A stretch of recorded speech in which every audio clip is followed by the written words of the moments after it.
नमस्कार, आप सभी का मेरे YouTube चैनल पे फिर से स्वागत है। लास्ट वीडियो में हमने सेट क्या होता है उसको समझा था। रोस्टर फॉर्म और सेट बिल्डर फॉर्म क्या होता है उसको भी बहुत अच्छे से समझा था। रोस्टर फॉर्म से सेट बिल्डर फॉर्म कैसे बनाए और सेट बिल्डर से रोस्टर फॉर्म कैसे बनाए, उससे रिलेटेड जो भी कुछ क्वेश्चन थे उसको भी हमने सॉल्व किया था। तो जिन लोगों ने इस वीडियो को नहीं देखा है, प्लीज आप जाइए उस पहले वीडियो को देखिए, उसका लिंक मैं डिस्क्रिप्शन में डाल दूंगा। ऊपर आई बटन में भी आपको दिख रहा होगा, आप जाकर के वहां से क्लिक करके देख सकते हैं। पहले आप अच्छे से थ्योरी को समझिए, तभी आप जो मैं एक्सरसाइज करने वाला हूं आज, एनसीईआरटी का एक्सरसाइज करने वाला हूं। और एक्सरसाइज का नाम क्या है? 1.1। इसमें कुछ नहीं, जो हम पिछले क्लास में पढ़ाए थे उसी से रिलेटेड कुछ क्वेश्चंस हैं, ताकि आप प्रैक्टिस कर सको और आपका थ्योरी अच्छे से रिवाइज हो सके।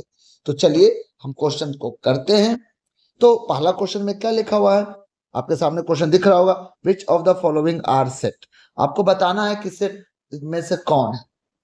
और पहले हम बता चुके हैं सेट का क्या मतलब होता है। सेट का मतलब होता है well defined collection of object. अगर well defined collection of object है तो उसी को बोलते हैं सेट। वेल डिफाइंड का मतलब होता है, अगर हम एक सेट को लेते हैं और उसके अंतर्गत जो भी एलिमेंट आते हैं, उन एलिमेंट में सभी एलिमेंट सेम प्रॉपर्टी को फॉलो करता है, उसमें किसी तरीका का कोई कंफ्यूजन ना हो, तो हम कह सकते हैं कि वह एक वेल डिफाइंड सेट है।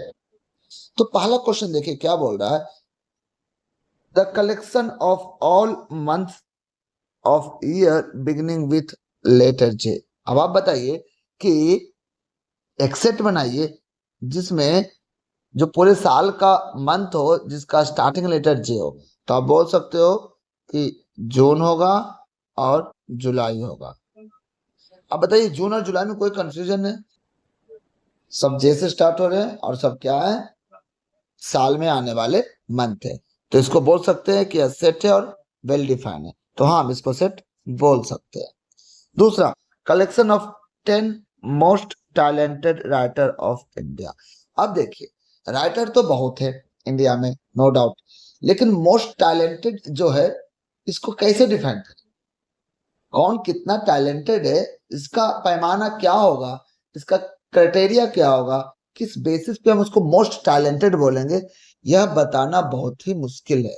तो हम कह सकते हैं कि यहाँ जो वर्ड लिखा हुआ है ना, मोस्ट टैलेंटेड, ये जो वर्ड ही कंफ्यूजन वाला। तो जब कंफ्यूजन है तो हम सेट बना के जो एलिमेंट लिखेंगे उस एलिमेंट में कंफ्यूजन भी होगा। तो हम बोल सकते हैं कि जब हम इसका सेट बनाएंगे तो यह वेल डिफाइंड नहीं होगा, इसलिए सेट की कैटेगरी में नहीं आएगा। फिर बोला जा रहा है a team of 11 best cricket batsman of the world. अब यहाँ पे भी देखो कि क्रिकेट में तो बहुत सारे बैट्समैन जो बहुत अच्छे क्रिकेटर हैं, लेकिन आपको इसमें क्या लिखा हुआ है? Best cricket batsman. Best cricket batsman की बात करें तो ये भी एक कंफ्यूजन है। आप किसको बेस्ट बेस्ट बोलोगे, किसको बेस्ट नहीं बोलोगे, इसका कोई क्राइटेरिया नहीं। ध्यान रखिए, जब भी आप सेट बनाते हैं तो उसमें जो एलिमेंट आएगा, उसमें जो ऑब्जेक्ट आएगा ना, उस सेट में जिसको भी हम रखेंगे उसमें किसी भी तरीका का कोई कंफ्यूजन ना हो। तो ध्यान रखिए, यहाँ पे था टैलेंटेड, यहाँ था बेस्ट, ये सब वर्ड आपको दिख जाए ना तो यह सेट नहीं कहलाता है।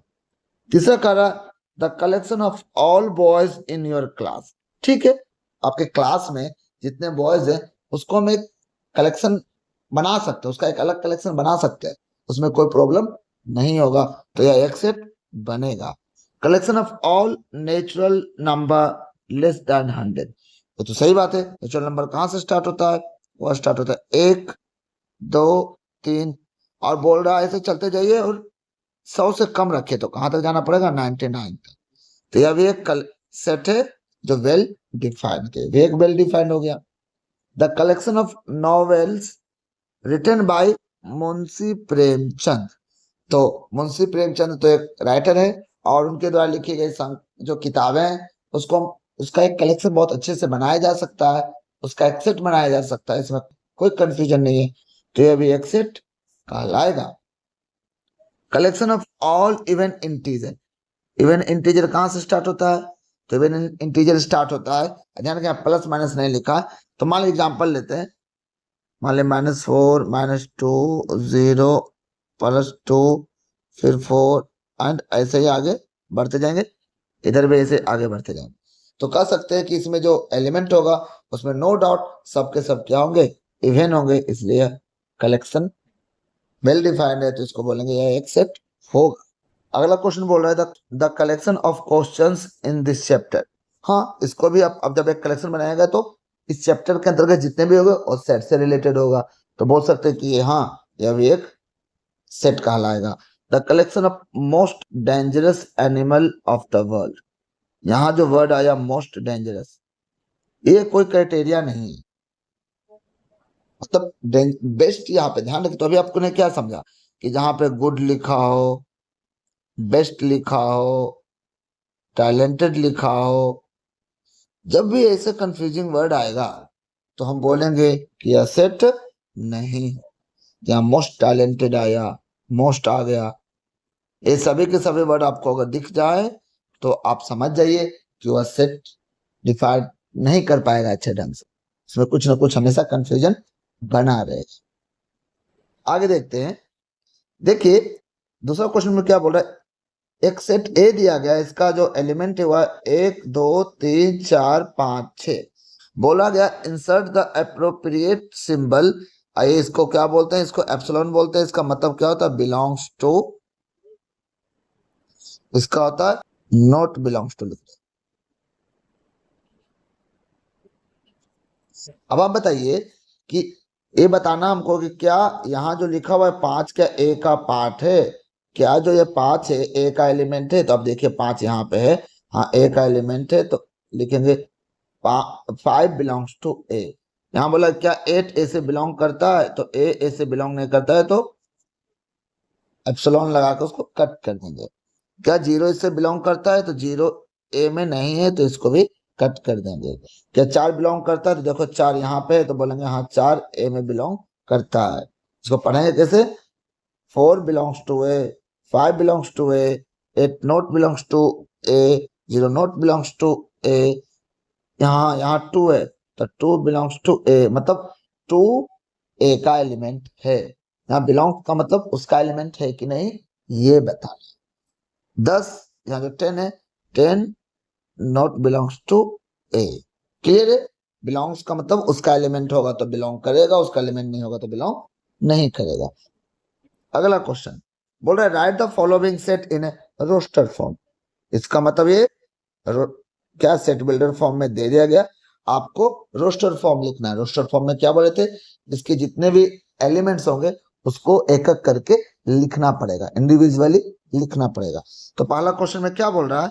यहाँ जो बोल रहा है कि जो सेट ए है इसमें बोला गया x is an integer, and वह इंटीजर कहां से होगा? -3 से लेकर 7 तक। ध्यान रखिए इसमें इक्वल टू है और इसमें इक्वल टू नहीं है, तो 7 को इंक्लूड नहीं करेंगे। तो कहां से स्टार्ट होगा? इंटीजर बोला है तो -3 होगा, फिर -2 होगा, फिर -1 होगा, 0 होगा, 1 2 3 4 5 6, 7 से छोटा बोला, 7 को इंक्लूड नहीं करेंगे। अगर यहाँ पे लेस देन इक्वल टू होता तो हमको 7 भी लिखना पड़ता। क्लियर है? अगला बोला कि x is an natural number less than 6, तो बताइए ये क्या हो जाएगा? 1 2 3 4 5, क्योंकि नेचुरल नंबर स्टार्ट होता है 1 से और हमको जाना 5 तक। ध्यान रखिए एक चीज, इसमें जो बच्चे नए हैं उनके लिए बता दो, इसको पढ़ते कैसे? इसको पढ़ते set of all x such that x is an integer. इसको कैसे पढ़ेंगे? सेट ऑफ ऑल x, जब ब्रैकेट हो उसको बोलते set of all x such that x is an natural number and less than 6। तीसरे में क्या बोला गया है? देखिए इसमें बोला गया है कि set of all x such that x is 2 digit natural number such that sum of its digit is 8। मतलब 2 डिजिट कहाँ से स्टार्ट होता है? स्टार्ट होता है 10 से और जाता कहाँ तक है? जाता है 99 तक। इनमें से हमें वो 2 डिजिट नंबर उठाना है जिसके डिजिट को जोड़े तो 8 आ जाए। आप ही बताओ कहाँ से स्टार्ट होगा हमारा ये? हमारा ये स्टार्ट होगा 10 से, स्टार्ट होगा 2 डिजिट और जाएगा 99 तक। तो चलिए सबसे पहले 10 से 20 तक बताते हैं। तो 10 से 20 में एक तो आएगा ही आएगा एक डिजिट पे, दूसरे पे कितना आ जाएगा? 17। जोड़ के देखो कितना हो जाएगा हमारा? हो जाएगा, जोड़ के डिजिट को 7 1 8। अब 20 से लेके 30 तक में दो तो रहेगा, क्योंकि 20 से लेके 30 तक में दो तो रहेगा। एक तरफ क्या होना चाहिए? 6। जोड़ के देखो। फिर 30 से लेके 40 तक में 3 रहेगा और इसमें बच जाएगा 5, तो हो जाएगा 5 3 8। अब यहाँ से पैटर्न देखो, यहाँ पे हो जाएगा 4, यहाँ पे हो जाएगा 4। अब फिर क्या हो जाएगा? जब 50 से 60 में 5 तो रहेगा और ये 3 हो जाएगा। 60 में 6 रहेगा, दूसरी तरफ 2 बच जाएगा। 7 रहेगा, एक 8 बच जाएगा। 8 रहेगा तो 0 हो जाएगा। इससे ज्यादा नहीं हो। सबको जोड़ के देखिए, सबको जोड़ के देखिएगा क्या बनेगा?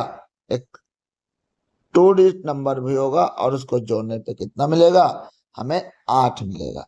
तो इस तरीका से बोल सकते हैं यह एक रोस्टर फॉर्म में आ गया। फोर्थ नंबर देखते हैं। बोला set of all x such that x is A prime number which is divisor of 60। मतलब प्राइम नंबर हो और 60 को भाग भी लगा रहा हो। तो अब देखिए, मतलब उससे भाग लगाएंगे 60 में तो लगेगा। आप बताइए, एक से भाग लगेगा तो दूसरी तरफ कितना हो जाएगा? दूसरी तरफ 60 गुना करके 60 होना चाहिए। 2 से भी भाग लगेगा तो भागफल कितना आएगा? 30 आएगा। 3 से लगेगा कितना हो जाएगा? तो यहाँ पे कितना हो जाएगा? 20 हो जाएगा। हम दोनों को गुना करके 60 कर रहे हैं। 4 से करेंगे तो कितना हो जाएगा? 15। और 5 से करेंगे कितना हो जाएगा? 12। 6 से करेंगे कितना हो जाएगा? 10। अब देखो, अब यहाँ वापस 10 लिखोगे तो यहाँ पे 6 हो जाएगा। मतलब अब दोनों के दोनों रिपीट, अब यहीं तक छोड़ देंगे इसमें। अब इसी में जितने भी नंबर आपको दिख रहे हैं सबके सब 60 को भागा दे सकते हैं, लेकिन हमको कौन सा चुनना है? केवल प्राइम नंबर। प्राइम नंबर कहाँ शुरू होता है? 2 से। 2 हो जाएगा, 3 हो जाएगा, 5 हो जाएगा। तो इसका आंसर कितना हो जाएगा? इसका आंसर हो जाएगा 2 3 और 5। क्लियर? किसी को और अच्छे से समझना है ये तो ठीक हो गया, एक तरीका हो गया। अगर और निकालना है तो आप ऐसे कर सकते हैं। 60 का 2 से करो 30 हो जाएगा, फिर 2 से करो 15 हो जाएगा, फिर 3 से करो 5 हो जाएगा। मतलब हम 60 को लिख सकते हैं, 60 को लिख सकते हैं 2 गुना 2 गुना 3 गुना 5।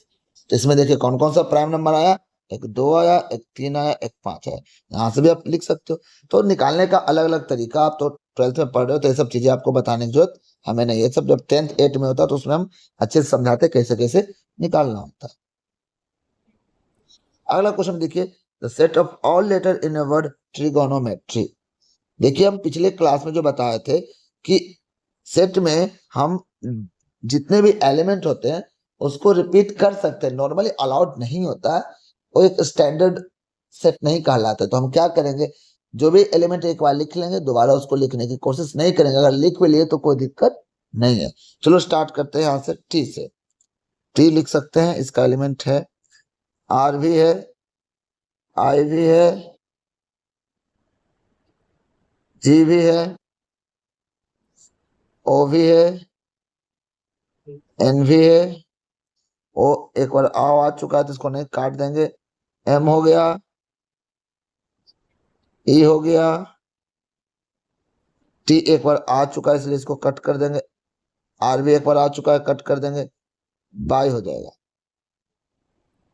मतलब जितने भी एलिमेंट हो गए इंडिविजुअली सबको लिखेंगे, रिपीट जो हो रहा है उसको नहीं लिखेंगे। तो ये हो जाएगा इसका आंसर।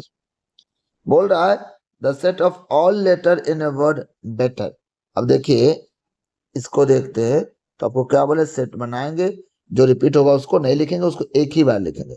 बी लिख सकते हैं, ई भी लिख सकते हैं, टी लिख सकते हैं। यहाँ टी 2 बार आ गया तो नहीं, उसको छोड़ देंगे। ई 2 बार आ गया, इसको भी छोड़ देंगे। आर लिख सकते हैं। तो हमारा क्या हो गया, ये होगा हमारा रोस्टर फॉर्म। रोस्टर फॉर्म में क्या कि जो भी उसका एलिमेंट है सब एलिमेंट को हम एक एक करके क्या करते हैं, लिखते हैं, तो इसको क्या बोलते हैं, रोस्टर फॉर्म। ध्यान रखना जब रोस्टर फॉर्म होते हैं इसको डिफाइन करेंगे इक्वल टू सेट ए जो भी हो, यहाँ पे सेट एफ है तो इसको सेट एफ लिखेंगे, यहाँ पे सेट ई हो जाएगा, ये लिखना पड़ेगा। अब बोल रहा है कि right the following set in A set builder form. अब इसको सेट बिल्डर फॉर्म में आपको लिखना है। यहाँ पे देखिए सेट बिल्डर फॉर्म में पहला को लिखते हैं, इसको लिखते हैं। आप यहाँ देखते हुए समझते चलिएगा। बोल रहा अब आप ही बताइए, ये 3 6 9 12 जो है क्या दिखा रहा है आपको, ये 3 का टेबल चल रहा है ना, 3 6 9 12, ये 3 का टेबल। तो बोलेंगे मान लो इसका सेट नाम देते हैं ए, क्या लिखेंगे, set of all x such that. देखिए जिसको भी लिखने नहीं आ रहा प्लीज आप प्रीवियस वीडियो देखिए, उसमें मैंने अच्छे से समझाया है, वहां देख के आप आइएगा तो आपको दिक्कत नहीं होगी, आपको बस केवल आंसर लिखना है। यहां तक लिख लिए। अब यहाँ जो बचेगा यहाँ पे एक्स की प्रॉपर्टी लिखेंगे। एक्स इज क्या है, ये 3 का मल्टीपल है तो 3n। और यहाँ n क्या होगा, n होगा नेचुरल नंबर होगा, और n जो होगा वह होगा लेस देन इक्वल टू 4। देखो मैंने क्या किया, इस पूरे 3 6 9 12 को एक सेट बिल्डर फॉर्म में लिखा। इसको समझाते हैं कैसे बना। पहले तो बोला n क्या है, n belongs to natural number, लेकिन जब नेचुरल नंबर तो 1 से स्टार्ट होगा चलते जाएगा, लेकिन नहीं बोला n का जो मान है 1 से लेकर 4 तक चलेंगे, 1 लेंगे 2 लेंगे 3 लेंगे 4 लेंगे। अब यहाँ पे क्या करेंगे, n का मान रख के आपको एक बार दिखा देते हैं। मान लीजिए यहाँ पे n रखिएगा 1, तो गुना कीजिए कितना हो जाएगा 3, देखिए मिल गया। यहाँ रखिएगा 2, 3 दूना 6 भी मिल जाएगा। यहाँ रखिएगा 3, 3 तिया 9 हो जाएगा। यहाँ रखिएगा 4, 3 चौक 12। और ध्यान रखिए 4 से ज्यादा लिखने का अलाउ हमें नहीं है। तो हम आपको क्या बताए थे पिछले वीडियो में कि जब आप मैथमेटिकली लिखते हो तो लैंग्वेज से ज्यादा हमें सिंबल यूज करना होता है। तो देखो ये क्या बता रहा है, एक्स जो होगा 3 गुना n होगा, एन क्या होगा, n होगा नेचुरल नंबर, एन का मान कहाँ तक होगा, n का मान 1 से लेकर 4 तक होगा। क्लियर है ना। अब इस क्वेश्चन को देखते हैं दूसरा। आप ध्यान रखिए जब भी आप सेट बिल्डर बनाते हैं उसकी प्रॉपर्टी को अच्छे से समझिए। यहाँ क्या लिखा हुआ है, 2 4 8 16 और 32। अब बताओ ये क्या कर रहा है। हाँ ध्यान रखो, 2 पर का पावर पहले 1 पर था, तो फिर 2 किया, फिर 3 किया, फिर 4 किया, फिर 5 किया। मतलब अगर आप चाहो तो 2 पर पावर 1 लिख सकते हैं, 2 पर पावर 2 लिख सकते हैं, 2 पर पावर 3 लिख सकते हैं, 2 पर पावर 4 होगा और 2 पर पावर 5 होगा। ध्यान रखिए क्या हो जाएगा, 2 4 8 16 और 32। ये तो लिखा हुआ है ऊपर, ये जो है दोनों तो सेम ही चीज है। इसका मतलब इसका प्रॉपर्टी लिखेंगे तो हमें 2 टू द पावर n का कॉन्सेप्ट लगाना पड़ेगा। अब देखिए इसमें कैसे लिखेंगे, लिखेंगे set A set of all x such that x equal to क्या होगा, 2 to the power n, where n belongs to natural number and n is less than equal to 5। वो कहां तक लेना पड़ेगा, एन का नेचुरल नंबर है तो कहां से स्टार्ट होगा, 1 से। तो यहाँ पे कौन कौन सा नंबर आ जाएगा, 1 आएगा, 2 आएगा, 3 आएगा, 4 आएगा और क्या आ जाएगा 5। और एन की जगह पर रख रख के देखिए, एक बार 1, एक बार 2, एक बार 3, एक बार 4, एक बार 5, तो आपको वापस क्या हो जाएगा, आपको मिल जाएगा। तो ये इसका क्या हो गया, सेट बिल्डर फॉर्म। और इसमें देखिए प्योर मैथ है, इसमें लैंग्वेज यूज नहीं किया गया है। अब तीसरा देखिए, अब तीसरा देखिएगा, तीसरा भी देखिए ढंग से। तो क्या है, 5 पर पावर 1 5, 5 पर पावर 2 25, 5 पर पावर 3 125, 5 पर पावर 4 625। मतलब ये कुछ नहीं, सेट लिखते हैं a set of all x such that x is equal to 5 पे पावर n, वेर n क्या होगा, बिलोंग्स टू नेचुरल नंबर। और n कहां तक जाएगा, n जो होगा n less than n equal to क्या, 4। आप रख रख के n की जगह पे यहाँ रखेगा n का मान 1 2 3 और 4। नेचुरल नंबर 1 से स्टार्ट होगा 4 तक जाएगा। यहाँ तक हो गया क्लियर। इसको थोड़ा हम डिलीट करते हैं, आप नोट डाउन करते चलिएगा।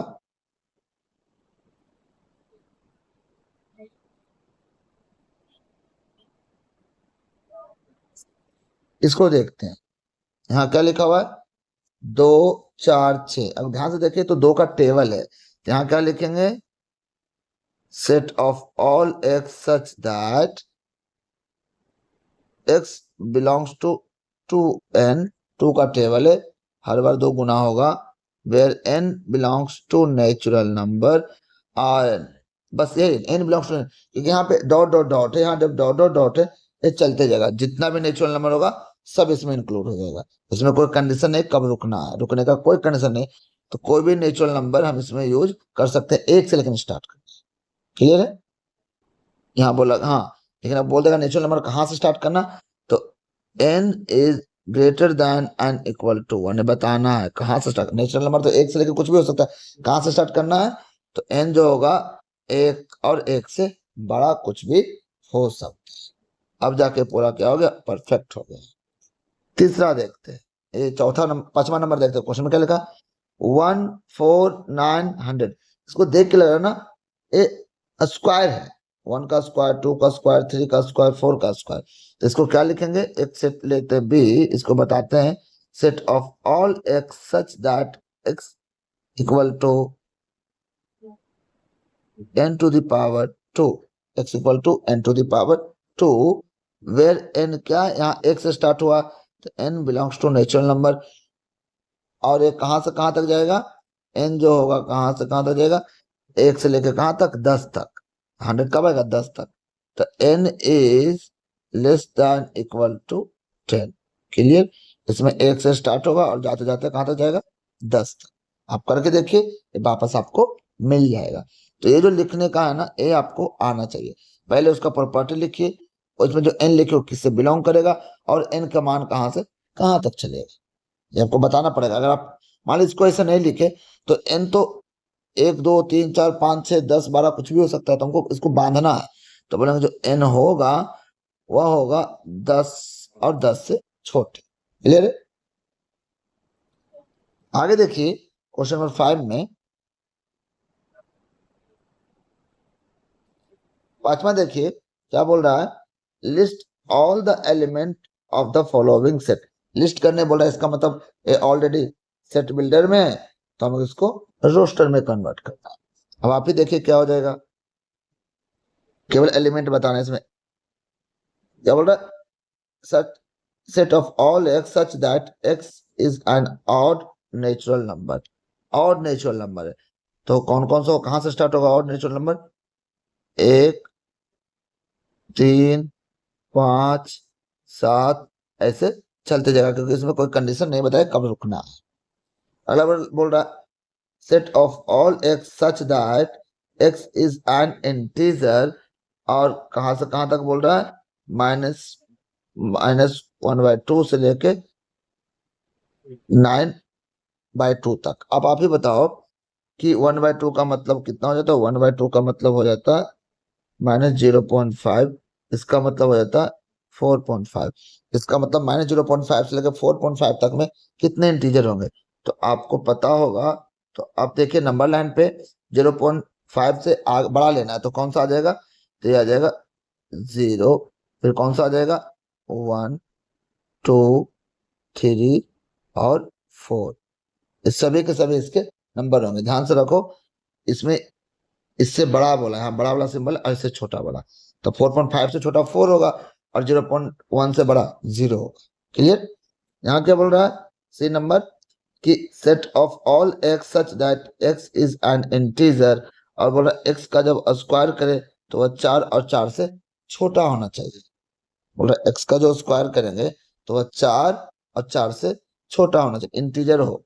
आप बताइए जब इसको डिफाइन कीजिएगा, तो आप बताइए 1 को स्क्वायर करते हैं तो प्लस और माइनस दोनों को स्क्वायर करेंगे तो हमको कितना मिलेगा, 1, प्लस माइनस 2 को स्क्वायर करेंगे तो कितना मिलेगा, 4, 0 को स्क्वायर करेंगे तो कितना मिलेगा, 0। तो हमें बोला है कि वो इंटीजर बताओ जिसमें अगर अब इससे ज्यादा बढ़ जाओगे ना, अब +-3 करोगे तो क्या हो जाएगा, 9 हो जाएगा।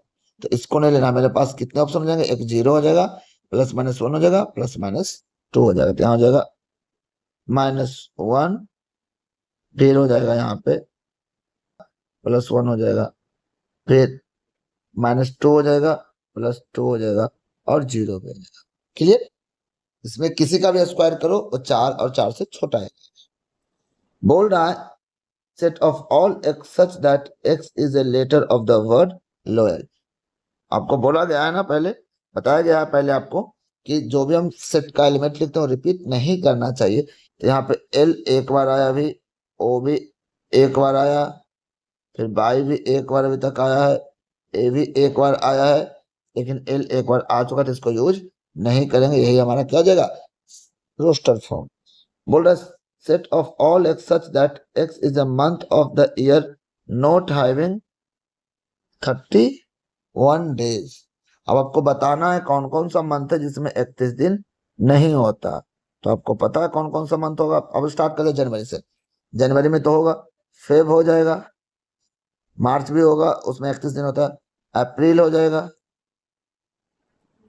मई में होता है, जून हो जाएगा, जुलाई में भी होता है, अगस्त में भी होता है, सितंबर हो जाएगा, अक्टूबर में होता है, नवंबर हो जाएगा, दिसंबर में भी होता है। ये सारे जो मंथ है इसमें क्या होता है, 31 डेज नहीं होता है। अब हमको लिस्ट करना है set of all x such that x is a consonant in the English alphabet which is preceding K से पहले जितने भी कॉन्सोनेंट है उसको आप लिखिए। आप बताइए जो यहाँ जो एफ नंबर है इसमें कौन कौन सा आ जाएगा। ए तो नहीं होगा, बी सी डी ई भी नहीं होगा, एफ जी एच आई तो हो जाएगा वोवेल आई के बाद जे, बस जे तक, के को इंक्लूड नहीं करना है। तो हमारे क्या हो जाएगा, सेट एफ। तो इसमें क्या किया ना, जो भी हमें स्टेटमेंट दिया गया उससे हम क्या कर रहे हैं कि जितने भी एलिमेंट उससे बनेगा हमको एक एक करके लिखना पड़ेगा। अब लास्ट क्वेश्चन देखिए, बोल रहा है match each of the set on the left in the roster form which is same as the right describe in a set builder. इसमें कुछ नहीं करना, बताओ इसमें कौन कौन सा एलिमेंट होगा। बोल रहा x is the prime number and divisor of 6। बताओ 6 में किस किस से भाग लग जाएगा, 6 में लग जाएगा 1 से, 2 से, 3 से और 6 से। लेकिन बोला गया एक्स कैसा होना चाहिए, प्राइम नंबर। तो एक तो प्राइम नंबर नहीं होगा, 6 भी प्राइम नंबर नहीं होगा, तो हमारा कितना हो जाएगा 2 और 3, मतलब ये इसके साथ मैच कर जाएगा। अब यहाँ देखिए और नेचुरल नंबर लेस देन 10। और नेचुरल नंबर कहां से और नंबर स्टार्ट होता है, 1 से, 1 3 5 7 9। अब बताइए ये कहां पे मैच कर गया, आपको यहां मैच कर गया, ये किसके साथ हो जाएगा, बी के साथ। अब इसका natural number and divisor of 6, natural number और डिवाइजर ऑफ 6, 1 से भी भाग लेगा, 2 से भी लेगा, 3 से भी लेगा, 6 से। इसमें सब के सब नेचुरल नंबर है। इसका मतलब कौन सा आंसर हो जाएगा, ये हो जाएगा हमारा सी। लास्ट में जो होगा बोल रहा लेटर ऑफ मैथमेटिक्स, इसमें आपको बताए थे एम एक बार आएगा, एक बार ए आएगा, टी आएगा, एच भी एक बार आएगा, ई भी एक बार। एम नहीं यूज करेंगे, ए भी यूज नहीं करेंगे, टी भी यूज नहीं करेंगे, आई यूज करेंगे, सी भी यूज होगा और एस भी यूज होगा। और आपको किसे मिल रहा है, हमको मिल रहा है ये इसमें। तो इस हिसाब से आप देखिए जो भी आप पिछली बार पढ़े थे, पिछले वीडियो में आपने पढ़ा था, जो समझा था, उसके बेसिस पे ही हम सारे के सारे क्वेश्चन को सोल्व कर दिए। तो आप फिर से इसको एक बार आप खुद से बनाइए, बिना देखे बनाइए और आंसर से मिलाइए कि क्या आपने उसको अच्छे से समझा है, और आप किसी और बुक का भी क्वेश्चंस को बना सकते हैं। तो आप क्या कीजिए, प्रैक्टिस कीजिए, दोनों वीडियो को एक बार अच्छे से देख लीजिए, समझ लीजिए, नोट्स बना लीजिए, और फिर मिलते हैं आपको नेक्स्ट वीडियो में। वहां आपको आगे का जो भी सेट का जो थ्योरी होगा उसको अच्छे से समझाएंगे, और फिर एनसीईआरटी के क्वेश्चन को आपको अच्छे से सोल्व करके भी बताएंगे। तो मिलते हैं नेक्स्ट वीडियो में, आप प्रैक्टिस कीजिए, रिवाइज कीजिए। धन्यवाद।